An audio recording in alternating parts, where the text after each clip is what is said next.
Hans Christian Andersen.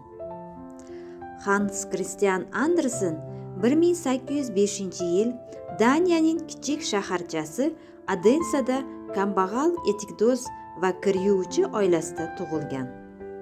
Uyidan non ko'pincha bo'lmagan bo'lsa ham kitoblar doim bo'lgan. Andersenning iqtidorini atrofdagilar ancha erta sezgan. 4 yoshida Hans o'qishni o'rganib olgan edi.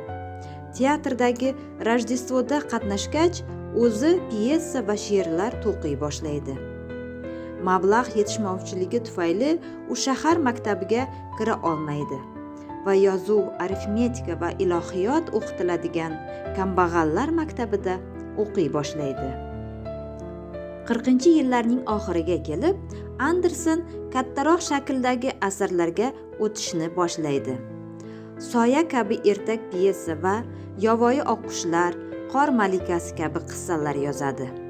Andersen o'z ertaklarining syujetlarini o'ylab topmasdi, balki atrofidagi olamni tasviriy, sodda va majoziy tarzda ifodalab beradi. Hans Christian Andersen o'z hayotini bir necha bor ertakka qiyoslagan. Haqiqatan ham u yashagan davrlarda Daniyaning kambag'al qatlamidan chiqqan kishi butun dunyoga mashhur yozuvchi bo'lishi, ko'plab davlatlarni ko'rishi va o'z davrining mashhur shaxslari bilan do'stlashishi aql bovar qilmas hodisa edi. 1958-yilda UNESCO Hans Christian Andersen oltin medalini ta'sis etdi. Bu medal kichik Nobel mukofoti nomini oldi.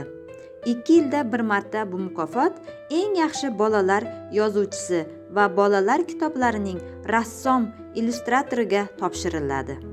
Andersen tug'ilgan 2 aprel kuni Xalqaro bolalar kitoblari kuni deb e'lon qilingan.